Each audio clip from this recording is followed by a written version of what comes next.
November 25th, the secret of spiritual coherence. But God forbid that I should glory. Galatians chapter 6, verse 14. When a man is first born again, he becomes incoherent.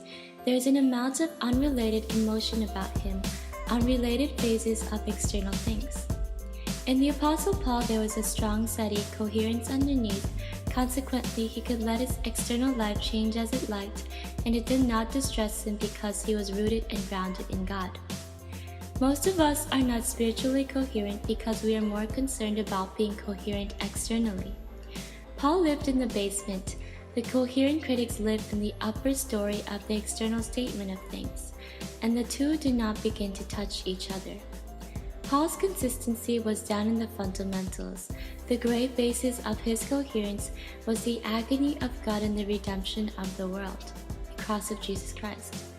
Restate to yourself what you believe, then do away with as much of it as possible and get back to the bedrock of the cross of Christ. In external history, the cross is an infinitesimal thing. From the Bible point of view, it is of more importance than all the empires of the world. If we get away from brooding on the tragedy of God upon the cross in our preaching, it produces nothing. It does not convey the energy of God to man. It may be interesting, but it has no power. But preach the cross and the energy of God is let loose. It pleased God by the foolishness of preaching to save them that believe.